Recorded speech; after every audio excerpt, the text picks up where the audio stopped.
사도행전 6장 8절부터 15절까지 말씀을 함께 봉독하시겠습니다. 스데반이 은혜와 권능이 충만하여 큰 기사와 표적을 민간에 행하니 이른바 자유민들 즉 구레네인, 알렉산드레아인, 길리기아와 아시아에서 온 사람들의 회당에서 어떤 자들이 일어나 스데반과 더불어 논쟁할세 스데반이 지혜와 성령으로 말함을 그들이 능히 당하지 못하여 사람들을 매수하여 말하게 하되 이 사람이 모세와 하나님을 모독하는 말을 하는 것을 우리가 들었노라 하게 하고 백성과 장로와 서기관들을 충동시켜 와서 잡아가지고 공회에 이르러 거짓 증인들을 세우니 이르되 이 사람이 이 거룩한 곳과 율법을 거슬러 말하기를 마지 아니하는도다. 그의 말에 이 나사렛 예수가 이것을 헐고 또 모세가 우리에게 전하여 준 규례를 고치겠다 함을 우리가 들었노라 하거늘 공회 중에 앉은 사람들이 다 스데반을 주목하여 보니 그 얼굴이 천사의 얼굴과 같더라. 아멘.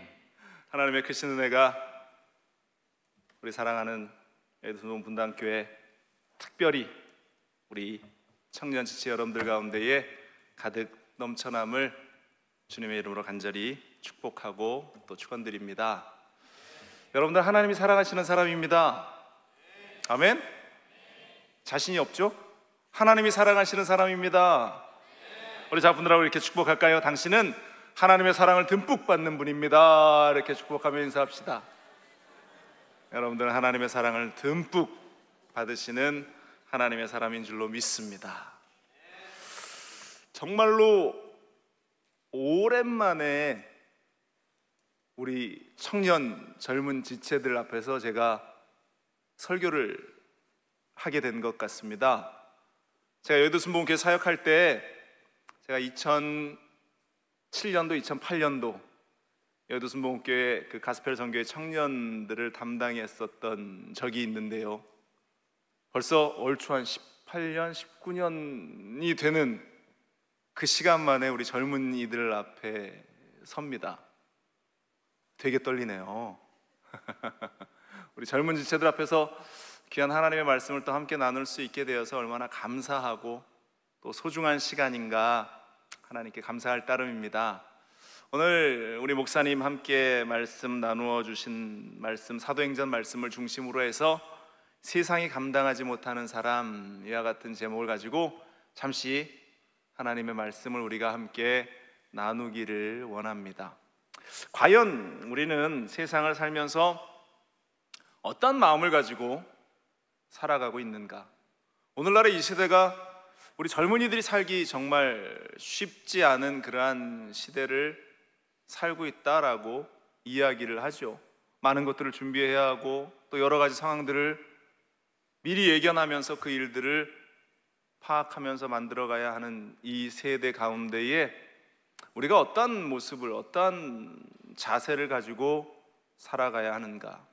그런데 중요한 것은 그 핵심은 우리는 그리스도인들이라는 사실입니다. 아멘?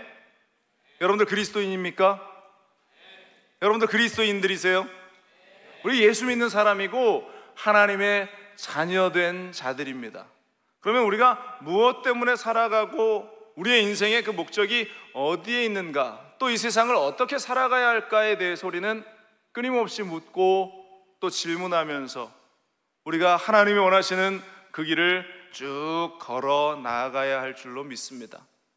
여러분들 젊은 날에 우리가 도전 가운데에 아까 우리 장로님 기도하시는 그 기도의 제목을 제가 이렇게 들어보니까 이제 여러분들이 곧 대만으로 단기 선교를 떠나게 되는데요, 그렇게 우리 젊은 시절 그러한 도전과 또한 여러 가지 믿음에 대한 도전, 또 삶에 대한 그 도전들 앞에서 우리가 왜 그 일들을 감당해내고 있는가? 옆에 그냥 친구가 함께 가니까, 담임 교육자 목사님께서 독려하니까 젊은 날 단기 선교 한번 해보는 것도 나쁘지는 않지. 여러분들, 과연 우리가 그 모든 일들 앞에서 무엇 때문에, 왜 그렇게 새로운 도전들을 우리가 감수하면서 살아가야 하는가? 오늘 성경은 그 일들에 대해서 정말로 우리가 세상이 감당하지 못하는 사람이 된 그 모습을 가지고 살아나가라 우리에게 말씀하고 있습니다. 세상이 감당할 수 없는 그 사람, 쉽게 말해서 세상의 다른 모든 사람들과 다른 친구들과 차원이 다른 삶의 수준을 살아가는 것이 바로 하나님이 원하시는, 우리 주님이 우리에게 원하시는 믿음의 도전이고 삶의 모습이라고 오늘 성경이 우리에게 말씀하고 있습니다. 그런데 사단은 끊임없이 순간순간 아니야, 그렇게 살아서는 인생을 살 수 없어, 낙오자가 될 수밖에 없을 거야, 지쳐 넘어질 수밖에 없을 거야, 아주 사소한 일에서부터 우리의 마음을 흔들어 놓을 때가 너무 많이 있다는 사실이에요. 우리가 성령 충만함 가운데 내가 오늘도 예배 잘 드리고 기도하면서 또 찬양하면서 은혜를 듬뿍 받았으니 그 받은 은혜를 가지고 나는 이 세상을 살아갈 때 사단이 내 삶에, 내 인생에 접근도 하지 못할 거야, 우리는 그런 생각을 가지고 한 주간을 시작하죠. 그런데 어떻습니까? 한 주간의 삶을 우리가 살아가다 보면 나도 모르는 사이에 사단이 우리를 향해서 도전하고 공격하는 그러한 일들 앞에 내가 무너지고 쓰러져 있는 나의 모습을 발견할 때가 굉장히 많아요. 아주 작은 사소한 일에서부터. 제가 지난 화요일 날 이제 제가 사역하는 애틀란타로부터 비행기를 타고 이제 선교대회를 위해서 한국으로 입국하게 되었습니다. 이제 애틀란타에서는 자정에 밤 12시에 출발하는 비행기가 있어요. 그러니까 비행기를 하루 종일 타고 얼마나 몸도 힘들고 지치겠어요. 그리고 밤 12시 자정이 다 된 시간에 이제 비행기를 딱 타야 하는데, 여러분들 비행기를 많이들 타보셨을 거예요. 비행기를 딱 타고 그 비행기 게이트 안에 딱 들어갔을 때 오른편과 왼편으로 나뉘어집니다. 왼편으로 가면 어디죠? 모르시나요? 비즈니스석이라고 불리는 좀 편하게 들어 누워서 갈 수 있는 그러한 공간이 왼쪽 편으로 펼쳐지고, 오른쪽 편으로 가게 되는 길은 이코노믹석이라고 해서 그 자리는 여러분들이 앉은 의자처럼 의자도 제대로 제껴지지 않고 각을 딱 잡고 앉아서 비행을 해야 하는 그 자리입니다. 애틀란타부터 서울까지 15시간 걸려요, 오는 비행 시간이.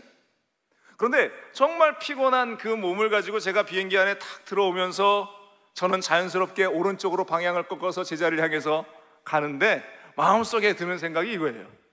하나님, 제가 지난 10년 동안 선교하면서 주님의 일을 위해서 사역을 감당했는데 정말 이렇게 피곤한 날은 딱 한 번만이라도 좀 이렇게 편한 좌석에 하나님께서 저를 좀 그러한 좌석들로 쉴 수 있는 은혜를 주시면 이 선교사의 마음이, 주의종의 마음이 얼마나 위로가 되겠습니까?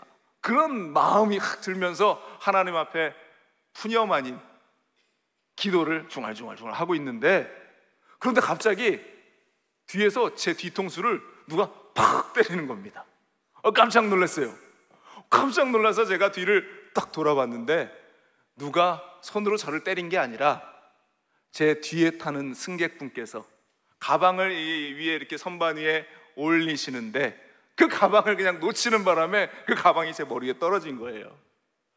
천만다행인 것이 무거운 캐리어가 아니라 백팩이었던 것이 제가 얼마나 다행스러운 일이었는지. 그러면서 드는 생각이 그겁니다. 하나님이 저에게 주셨던 마음이, 야 정목사야, 네가 선교하고 하나님의 일을 감당해 나간다고 하는데 너 주위에 많은 또 다른 사역자를 한번 봐라. 그 사역자들이 정말로 헌신하고 수고하면서 그들은 1년이 지나고 2년이 지나고 10년이 지나도 고향을 한 번도 방문하지 못하는 그러한 사역자들이 주변에 얼마나 많은데, 너는 여의도 순복음교회 선교사가 되어서 조영기 목사님과 우리 이영우 목사님의 큰 은혜 속에서 또 하나님이 준비한 사랑 가운데 우리 성도님의 은혜 가운데 매년 선교대회로 한국을 방문해서 위로를 받고 또 함께 은혜를 나눌 수 있는 시간이 있으니, 이보다 행복하고 귀하고 값진 시간이 어디에 있느냐? 하나님께서 그 마음을 주시는 거예요. 그래서 저는 순간 제 마음을 흔들어 놨던 그 순간 앞에서 제 비행기를 타고 오면서 하나님께 많이 회개했어요. 하나님, 제가 조금 허튼 마음을 가졌습니다. 제가 조금 엉뚱한 생각을 했습니다. 하나님 용서해 주옵소서.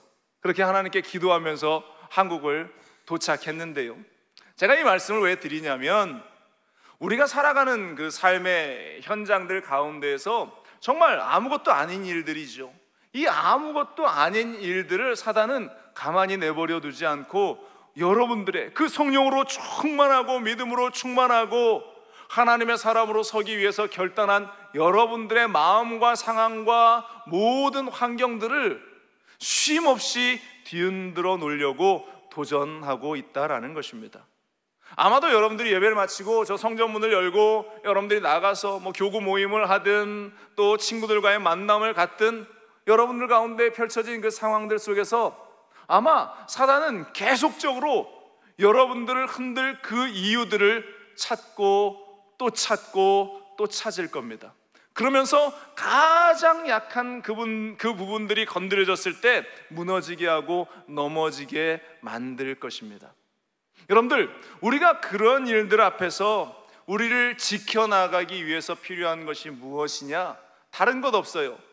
매 순간, 매 시간, 매 상황 가운데 우리는 성령으로 무장하는 수밖에 없는 것입니다.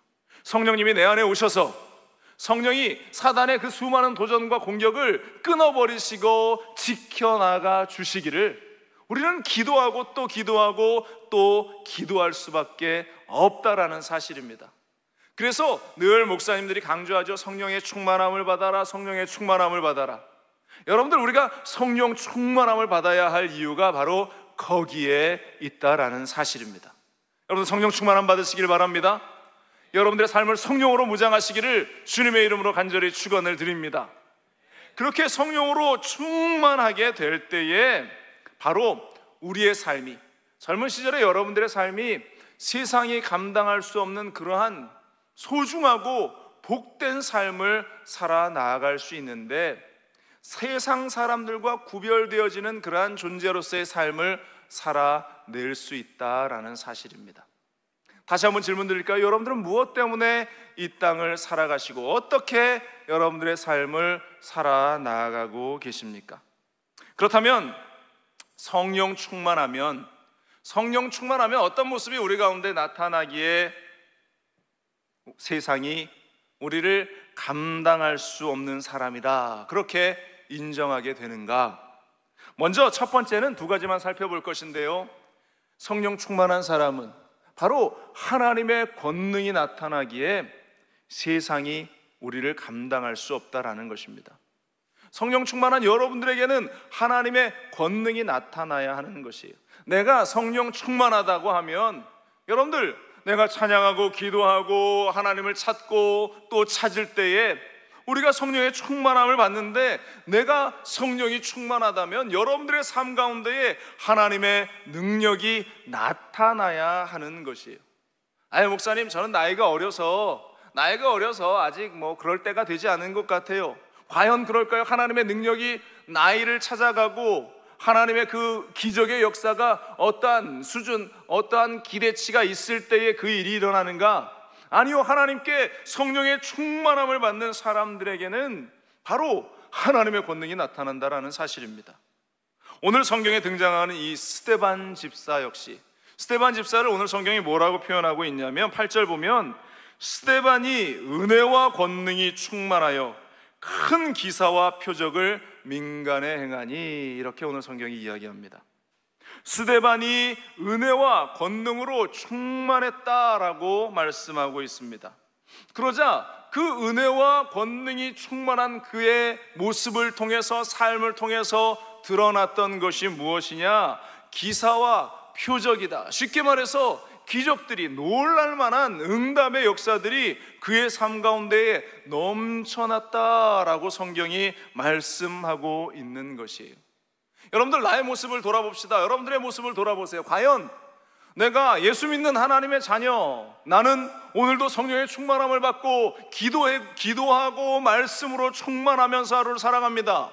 그렇다면 여러분들의 삶에, 여러분들의 인생에 기적이 일어나고 있는가? 여러분들이 기도할 때 하나님의 응답이 여러분들 가운데 주어지고 있는가? 여러분들 스스로에게 질문해 봐야 하는 것이에요.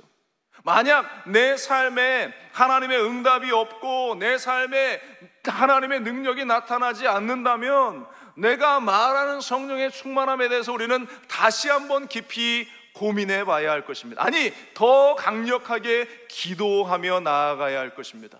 하나님, 나에게도 하나님의 은혜와 능력이 나타날 만한 그러한 성령의 하나님의 역사들이 내 안에 넘쳐나게 하여 주시옵소서.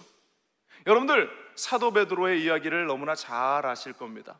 베드로가 성령 받기 전에, 오순절날 성령이 그에게 임해서 성령의 충만함을 받기 전에는 그가 어떤 모습이었어요? 예수님을 3번이나 부인하는 사람이었고, 그가 예수님이 십자가에 달리시는 그 현장 가운데에도 함께하지 못하고 뒤에서 졸졸졸졸 쫓아다니면서 이제 대제사장 가야바의 뜰 앞에 갔을 때에 사람들이 모여있는 곳에서 모닥불에서 이 불을 쬐고 앉아있는데 조그마한 여종이 와서 베드로의 얼굴을 딱 보면서 어디서 많이 본 사람이에요. 곰곰이 생각해 보니까 예수의 그 무리들과 함께 했던 그 사람이구나.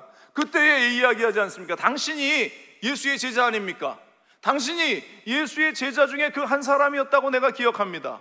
그때 베드로의 반응이 무엇이에요? 아니라고, 나는 예수를 알지도 못하고 저와 아무런 상관이 없다고 3번이나 그를 부인하는데 마지막 3번째는 예수님을 저주하기까지 했다라고 성경이 기록하고 있어요. 그런 사람이었습니다. 베드로는 바로 그런 사람이었어요. 그런데 그가 성령을 받았어요.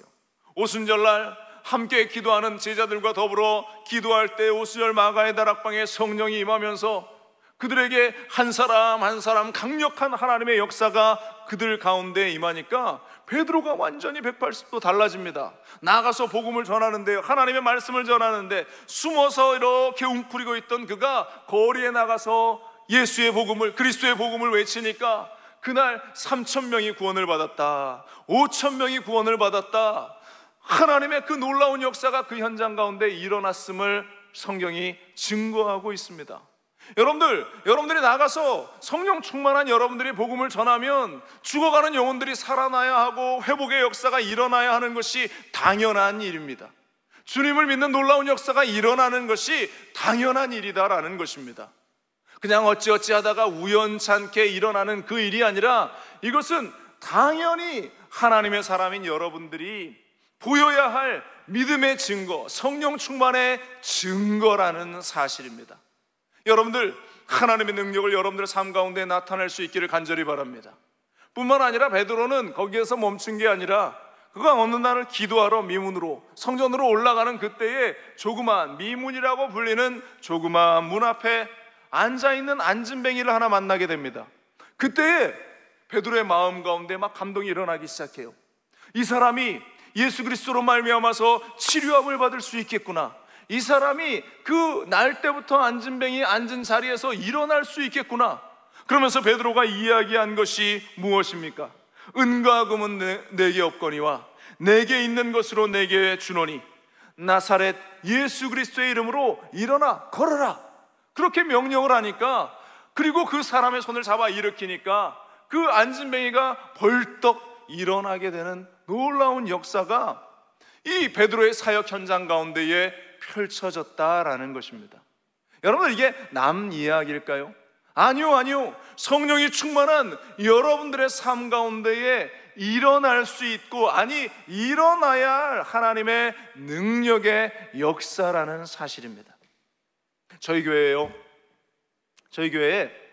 한 5주 전쯤에 주님을 알지 못하는, 예수님을 잘 알지 못하는 한 분이 교회를 출석하기 시작했습니다. 동생 권사님의 손에 이끌려서, 이 동생 권사님은 멀리 홍콩에 사시는 분이었습니다. 그런데 이 홍콩에 사는 그 동생분이 이 오빠를 구원하기 위해서 멀리 이 미국까지 휴가를 내서 날라와서 그 오빠를 전도하는 시간을 갖기 시작합니다. 그런데 중요한 것은 이 남자 성도님이 암에 걸리셨어요. 암에 걸려서 폐암이었습니다. 그가 이 노스캐롤라이나라는 지역에서 자신의 사업장과 또 여러 가지 삶을 살아가다가 이제 모든 것을 정리하고 이제 좀 편안하게 리타이어해서 편안하게 좀 살아보고자, 그래서 이 조지아 애틀란타에 있는 이 스완이라는 동네가 한인도 많고 살기가 좋다라는 소문을 듣고 이제 삶의 자리를 그리로 옮긴 거죠. 그런데 와서 건강검진을 했더니 폐에 암이 발병되었다라는 결과를 얻습니다. 얼마나 당황스럽고 놀랬겠어요. 그런데 다행히 그 폐암은 큰 수술로 치료할 수 있을 정도의 수준이었습니다. 그래서 그가 수술을 했어요. 폐에 있는 암세포를 다 잘라내었습니다. 그런데 문제는 그것으로 끝나는 것이 아니에요. 정리가 된 줄 알았는데 얼마 후에, 몇 개월 후에 다시 검사를 했는데 스캔을 해보니 뇌에, 이 폐에 있던 암이 전이가 되어서 뇌로 옮겨가 버리고 만 겁니다. 그러니까 이 사람이 절망 가운데 휩싸였어요. 그 이야기를 동생에게 전달한 거죠. 그러자 동생은 옳다커니 지금이다, 오빠가, 그의 가족이 구원받을 절호의 기회다 라고 여기면서 비행기를 타고 홍콩으로부터 애틀란타까지 날아와서 매일같이 그 오빠에게 복음을 전하기 시작한 거예요. 예수 믿어야 이 병이 나을 수 있어. 예수 믿어야 이 뇌의 종양이 치료될 수 있어. 의사도 이 뇌는 함부로 건드릴 수 없는 수준의 암이다 라고 판명을 하면서 불가능한 것을 계속 이야기하는데, 이 동생분이 예수 믿으면, 교회 나가면, 하나님 믿으면 치료함을 받을 수 있어 라고 하면서 그 오빠를 데리고 저희 교회에 출석한 거예요. 그런데 그때부터 이제 예배를 마치면 목사님 기도해 주세요, 안수해 주세요 라고 하면서 기도를 받기 시작합니다. 제가 다른 사정이 있어서 그분이 5주 전에 교회를 출석했는데 앞선 2주는 그분을 만날 수 없었습니다. 그런데 이제 지난주 3주 전에 그분을 처음 뵀어요. 그래서 예배를 마치고 제가 안수하고 기도해 드립니다. 하나님, 이 성도의 뇌에 있는 모든 종양을 깨끗이 하나님 고쳐주시고 낫게 하여 주옵소서. 치료의 광선을 발하여 주옵소서. 간절히 기도하고 한 주 돌려보내고, 그 다음 주에 또 오셔서 또 간절히 기도하고 돌려보내는데, 그때 또 하나님께서 주셨던 마음은 이분에게는 이 암이 중요한 것이 아니다, 하나님께서 이분의 가족을 구원하시기 위해서 이 질병을 사용하시는구나. 그래서 그분에게 이야기했어요. 당신의 가정을 하나님께서 구원하기 위한 하나님의 계획입니다. 그런데 그분의 아내가 얼마나 강팍한지, 남편이 그렇게 아파서 고통하고 있는데도 함께 교회를 나오지 않습니다. 교회에 대해서는 절대적으로 부정적인 그러한 마음이 가득한 것이 그 아내의 상황이었어요. 한 주 기도하고, 그리고 마지막 주, 제가 선교대에 나오기 바로 그 주, 제가 피곤해서 하나님 이쪽으로 갈까요, 이쪽으로 갈까요 했던 그 날도 그분에게 안수 기도하고 제가 비행기를 탔는데, 그날 그분이 목사님, 제가 돌아오는 화요일 날 MRI를 촬영을 하고 이제 의사를 통해서 진료를 다시 받는데, 목사님, 제 암이 치료될 수 있도록 끝까지 기도해 주세요 요청을 했어요. 제가 그래서 기도하겠습니다, 한국 가서도 제가 기도할 겁니다, 그리고 집사님, 성도님, 그 의사의 이야기를 들으면 저한테 꼭 메시지를 좀 전해 주십시오 라고 이야기를 하고 저는 한국으로 와 있었어요. 그런데 이제 그분이 검사 받는 그날, 그리고 그 다음 날이 됐어요. 저한테 문자가 한 통 딱 왔습니다. 근데 문자를 제가 딱 열어보는 순간 얼마나 감격하고 기뻤는지, 그분이 목사님, 제가 의사를 만났는데 의사의 진료가 MRI를 찍었더니 제 뇌에 있는 종양이 다 사라졌다라고 의사가 이야기해 주었습니다. 제 암이 치료되었습니다 라고 저한테 메시지를 전해 주었어요. 여러분들의 표정을 보면 그런 일들이 일어날 수도 있겠지, 이런 정도의 표정인 것 같은데, 여러분들, 하나님의 역사가, 하나님의 기적의 역사가 우리의 생각, 우리의 상상을 초월해서 하나님께서 그 일을 행하셨다라는 사실입니다. 그런데 중요한 것은 이것이 어떤 누구의 이야기로 끝나는 것이 아니라 2000년 전 있었던 예수님의 그 기적의 어떠한 또 다른 스토리로 그쳐버린 것이 아니라 하나님의 능력은 성령 충만한 저와 여러분들의 인생 속에, 여러분들의 삶 속에 지금도 일하시고 나타나신다라는 사실입니다. 우리가 믿을 때, 내가 성령의 충만함을 가지고 하나님께 부르짖으며 기도할 때에 나에게 다가온 그 문제들, 또한 질병들, 고통들, 어려움들, 상처들, 아픔들, 그 모든 것들을 하나님께서 다 씻어버려 주실 줄로 믿습니다. 여러분들, 그렇기 때문에 성령 충만한 믿음의 사람들이 그들에게 하나님의 능력이 나타나기에 세상은 그 하나님의 기적들을 나타내는 하나님의 사람인 여러분들을 보면서 깜짝깜짝 놀라는 것이에요. 어떻게 저 사람에게 저러한 일이 일어나지? 어떻게 저 사람에게 저러한 기회가 주어지지? 저희 교회에 한 부부가 있습니다. 여러분들보다 조금 나이가 많은 30대 중반 정도의 가정의 부부예요.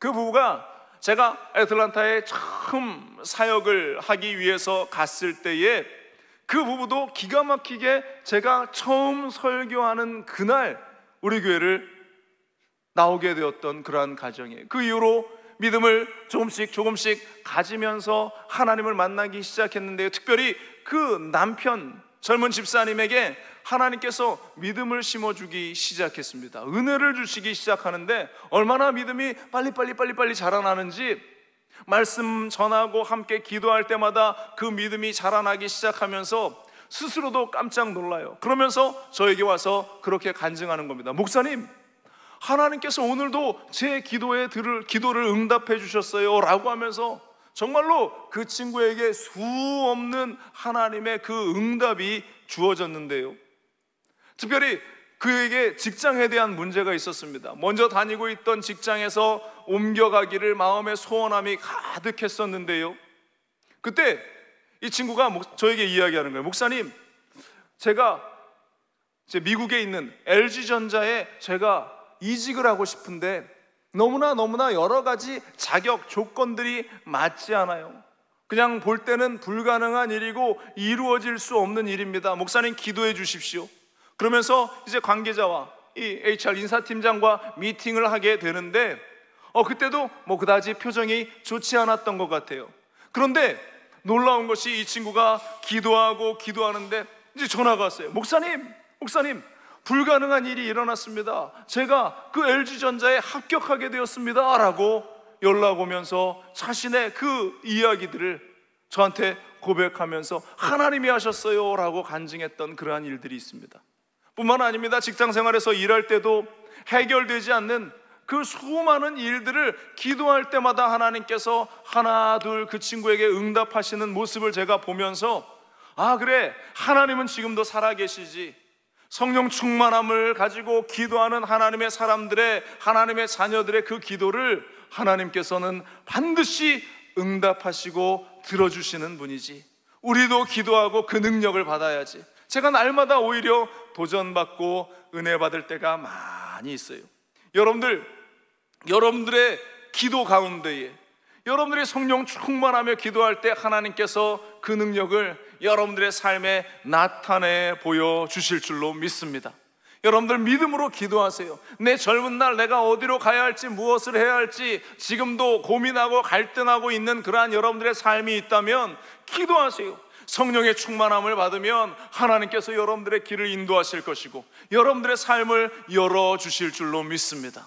그 능력이 여러분들 가운데 나타나면서 세상은 바로 여러분들을 보면서 깜짝 놀라게 되는 것이에요.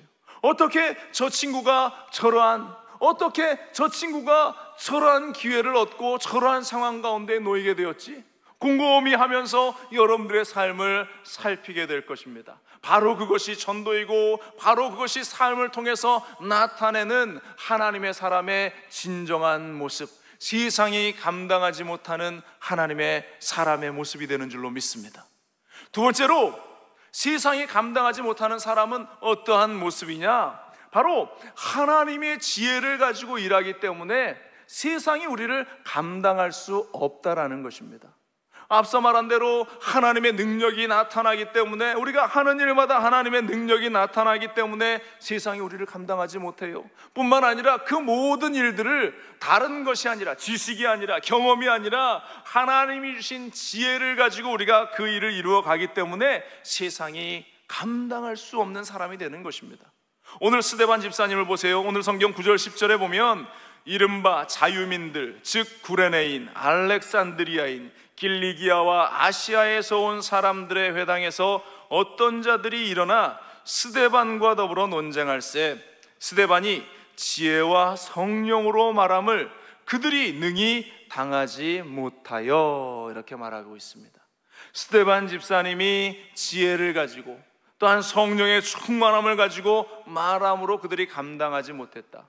지금 스데반 집사가 서 있는 이 자리는 법정이었습니다. 참소를 당하고 있는, 고소를 당하고 있는 그러한 현장인데, 지금 성경이 그 주변 사람들에 대해서 자유민들, 구레네인들, 알렉산드리아인들, 길리기아인들, 이 사람들의 이름을 다 열거하는 이유가 무엇이었냐? 지금 스데반을 고소 고발하고 있는 사람들은 세상적으로 지식을 가지고 있었고, 세상적인 위치도 있었고, 사회적인 어떠한 권세도 있는 사람이었다라는 것을 강조하기 위해서 성경에서 그들의 상황을 지금 이야기하고 있는 것입니다. 그런데 그 가운데 스데반은 변호사도 없어요. 자기의 변론을 해줄 누구도 없고 자신의 편도 없습니다. 혼자 지금 그 자리 가운데에 서 있습니다.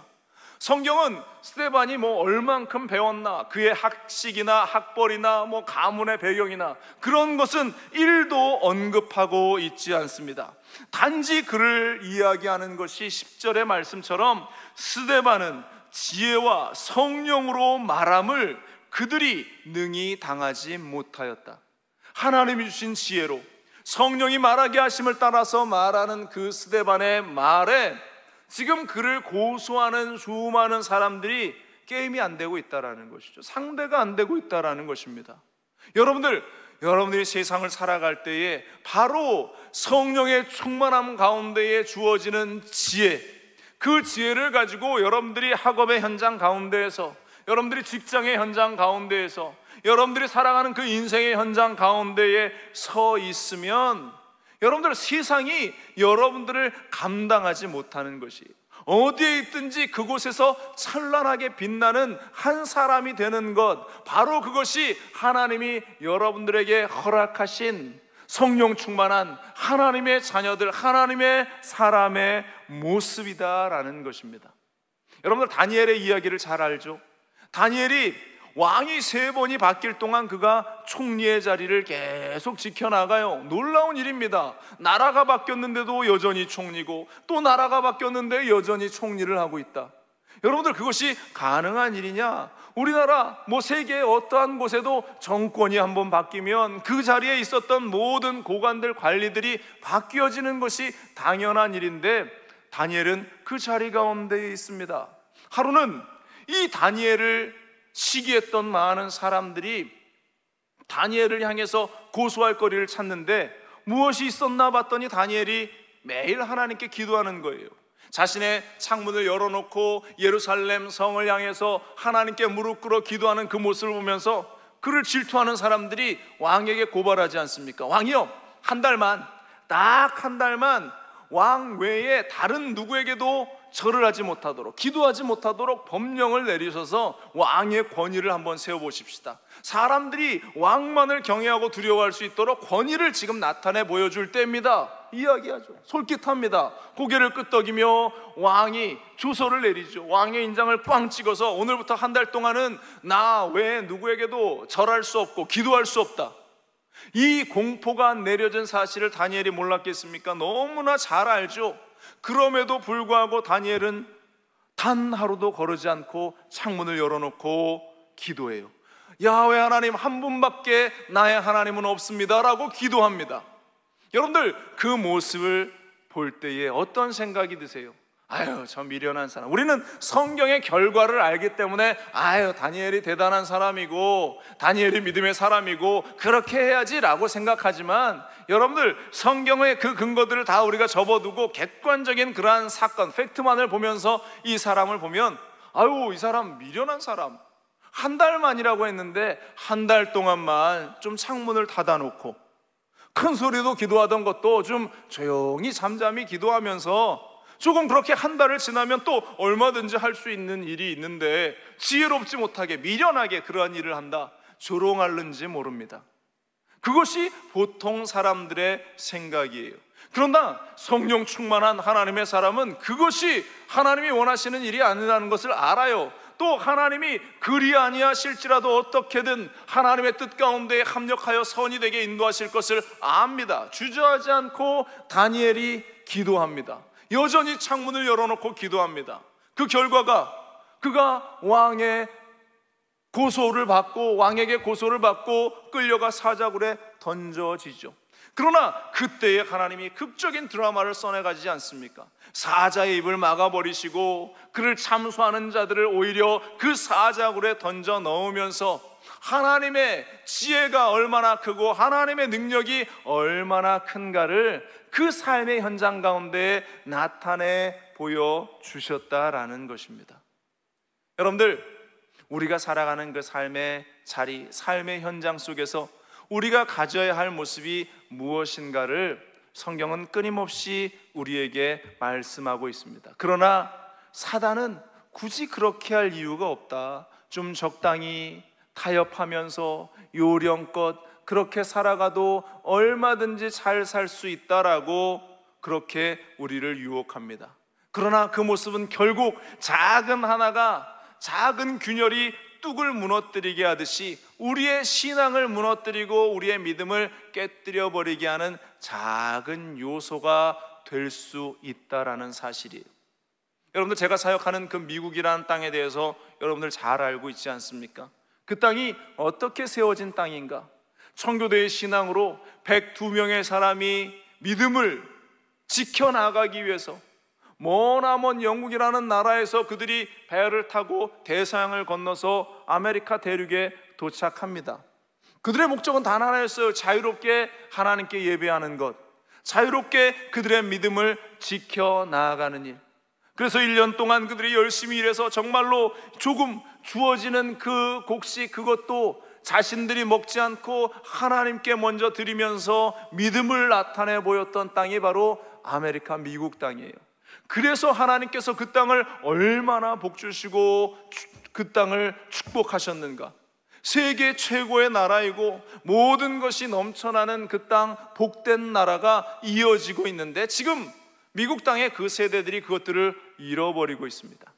하나님을 향한 그 믿음을 잃어버리고 적당히 이 정도만 하면, 이 정도만 지켜나가도 괜찮지라고 생각하기 시작하면서 믿음의 그 중심을 잃어버리기 시작하자 그 나라가 지금 흔들리고 그 믿음이 흔들리고 어려움 가운데에 처하는 일들, 하나님이 세우신 땅인데 마찬가지로 우리 조국 대한민국 다르지 않습니다. 믿음으로 세워진 이 땅이고 믿음으로 서나가는 이 땅인데, 여러분들, 우리의 젊은이들이, 우리의 청년들이 지금 하나님을 생각하며 성령의 충만함을 우리가 부르짖고 살아가고 있는가? 아유, 세상이 하는 것처럼 어느 적당한 수준만을 맞춰가면서 살아가도 괜찮겠지. 지금 사단은 우리를 향해서 그것을 주장하고 있습니다. 적당히 하고 이쯤이면 충분하다. 그런데 우리가 이쯤이면 이라는 것을 가지고는 세상과 구별된 삶을 살 수 없습니다. 세상이 감당하지 못하는 삶이 아니라 세상이 조롱하는 삶을 살아갈 수밖에 없습니다. 여러분들, 우리에게는 성령의 충만함이 있어야 하고, 또한 우리에게는 그를 통한 능력이 나타나야 하고, 더불어 우리에게는 그 하나님이 주신 지혜를 가지고 이 땅 가운데에서 찬란하게 빛나게 서 있어야 할 줄로 믿습니다. 하나님이 여의도 순복음 분당교회 청년 여러분들을 통해서 그 일을 준비하고 계실 줄로 믿습니다. 내가 그 일의 주역이 되기를 소망하고 기도하시기를 바랍니다. 하나님이 반드시 여러분들을 사용하실 줄로 믿습니다. 기도하겠습니다. 사랑하는 많으신 아버지 하나님, 우리는 세상이 감당하지 못하는 그 사람이 되기를 소망합니다. 그러나 그것 가운데에 하나님의 역사와 하나님의 은혜를 우리가 기대합니다. 성령 충만함을 기대합니다. 오늘 우리에게 부어주시고 오늘 우리 가운데에 함께하여 주옵소서. 살아계신 하나님의 손길을 기대하며 나갑니다. 주님, 우리를 만나 주옵소서. 감사드리며 살아계신 우리 주 예수 그리스도의 이름으로 간절히 기도합니다. 아멘. 우리 함께 찬양하고 기도하겠습니다.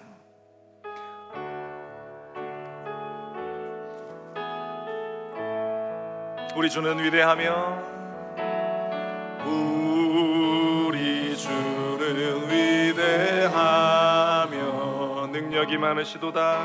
능력이 많으시도다. 그의 지혜 무궁하며 인자는 영원하도다.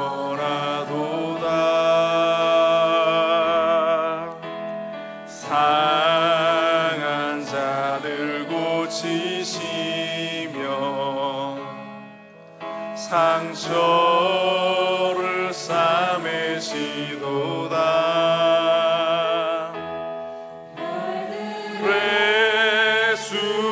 괴수를 세시며 이름을 붙이셨도다. 그가 구름으로 하늘을 덮으시며 땅을 위하여 비 준비하시니